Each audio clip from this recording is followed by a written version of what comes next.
راشي ستاسو ته دعوت خطاب بسم اللہ الرحمن الرحیم. ہے جرم اگر وطن کی مٹی سے محبت کرنا، ہے جرم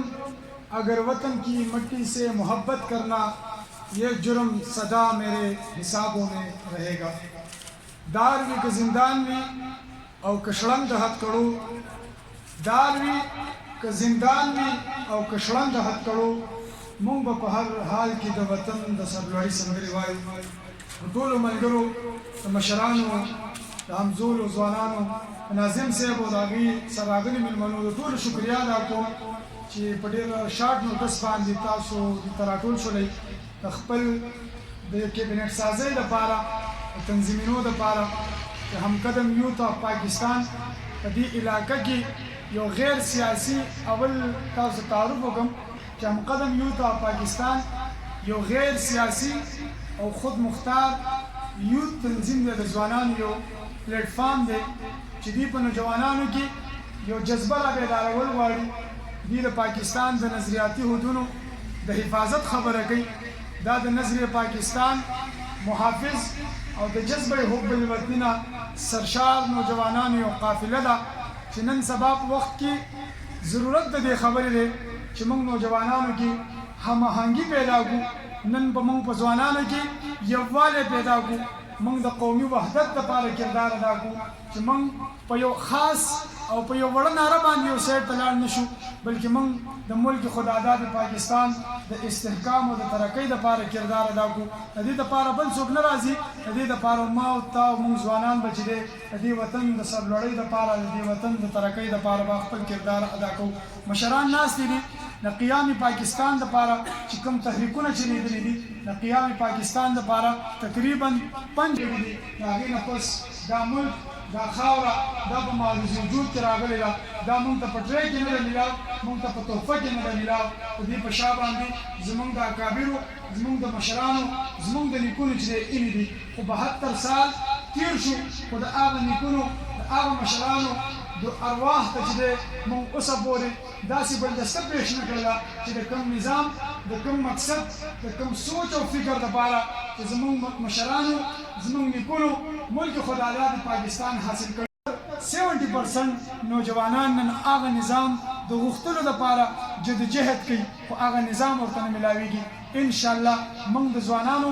ذهن هغه اسلامي جوړو. موږ کوشش کوو چې موږ نوجوانانو ته خپله نظریه وښایو چې په نورو نظریو پسې چې روانېږي نو د ټول نه اول او اهمه نظریه هغه نظریه پاکستان ده، او نظریه پاکستان څه شی دی؟ هغه نظریه اسلام ده چې په کومه باندې زموږ په لږونو مسلمانانو مشرانو اینې ورکړې وي او په هغه ایډیالوژي په تحت باندې ملک پاکستان په معرض وجود کې راغلی. خو 72 سال وشو ملک ته داسې قیادت، داسې ځوان، داسې مشران پیدا نه شو چې هغه د ملک واګې په خپل لاس کې په یو صحیح طریقې سره والي او چې دی هر یو کس، هر یو دویم کس هغه د مایوسۍ شکار جوړ شوی دی. نن په ملک کې که د چا سره میلاویږي هغه د مایوسۍ شکار جوړ شوی دی چې نن موږ کوم طرف ته لاړ شو، د چا طرف وګو، یا هغې چې دی په هر یو فیلډ کې چې دی تاسو وګورئ هغې نه خفه دي. نو وجه دا ده چې موږ په خپلو ځوانانو باندې کار نه لرو. وجه صرف دا ده چې موږ په خپلو بچو باندې، په خپلو ځوانانو باندې هغې باندې موږ کار نه دی کړی، هغې ته موږ ایجوکیشن نه دی ورکړی. که بیا موږ ایجوکیشن ورکړی دی نو موږ هغې ته تربیت نه دی ورکړی. نو موږ غواړو چې موږ د ځوانانو د ایجوکیشن ورکولو سره سره چې موږ د ځوانانو تربیت وکړو او موږ نوجوانانو په زړونو کې هغه جذبه، کومه جذبه چې د وطن دپاره، هغه جذبه، کومه جذبه چې د خاورې دپاره، چې هغه جذبه موږ په ځوانانو کې را